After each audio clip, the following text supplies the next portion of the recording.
Hello, friends from ArtTour International Magazine. We are in Montagnac, France, and during the celebration of the ATIM Masters Award, and we are here with Master Artist Dennis Cound. And I would love for him to introduce himself and speak about his works. Hello, everyone. I am Dennis Cound, and I live close to Vancouver, British Columbia, Canada. I started sculpting about 2003. I noticed in the small market there was a Inuit carver, and I was fascinated. I talked to her for about 30 minutes, and I was thinking to myself, I'd like to try that because all my life I have done sketching, charcoal, maybe a bit of watercolor.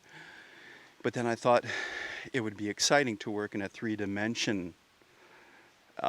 So I went home, and beside where I lived, there was a sculptor, and he did soapstone sculpting.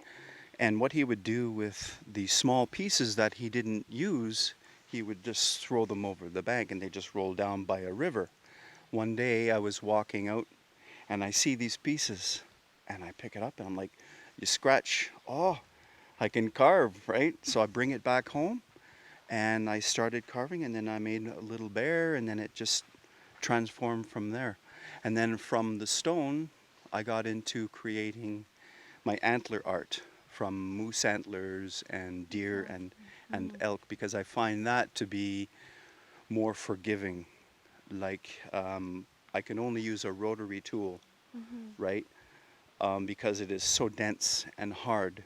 So, and I can also get more detail where I use dentist dentist bits, very very fine, to just and get in.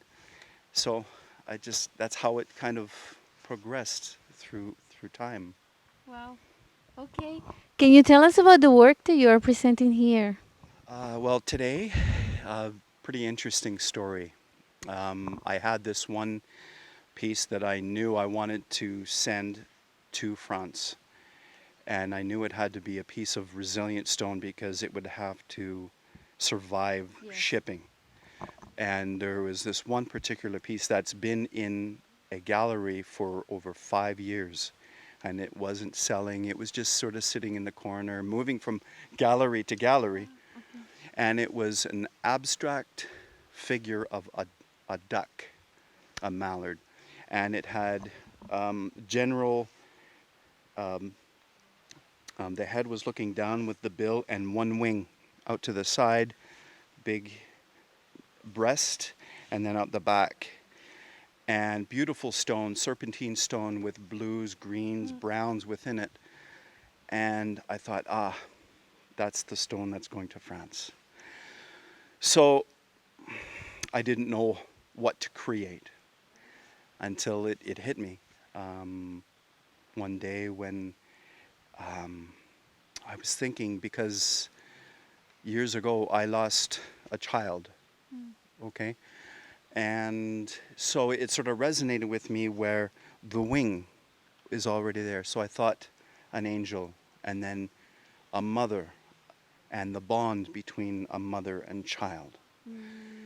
So I looked at and then it just, it spoke to me. So I started carving back the bill. And then with the head down, it looked like a veil. Then I carved the face.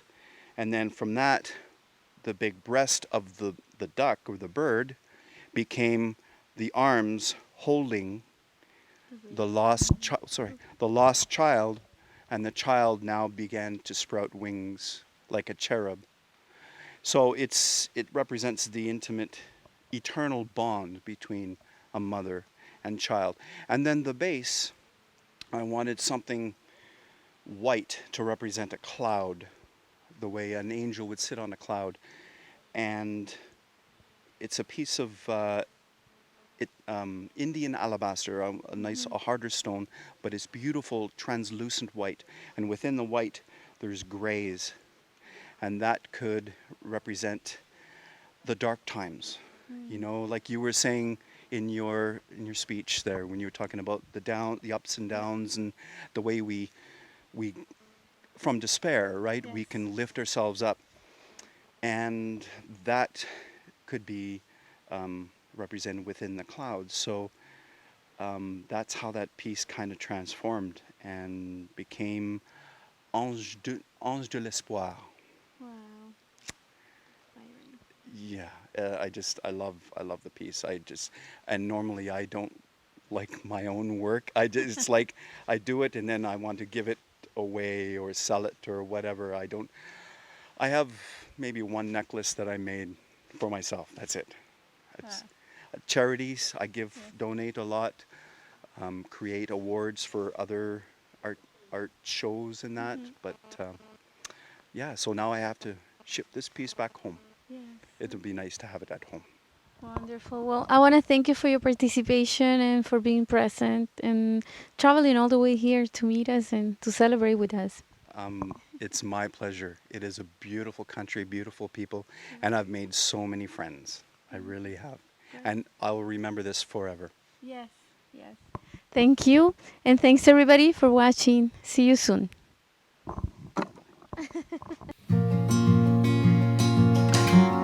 If you're an artist and would like to participate in our Art to Heart interviews, feel free to contact me at info@artourinternational.com and share your story of inspiration. The wonderful world of the arts awaits for you here at Art to Heart. See you soon.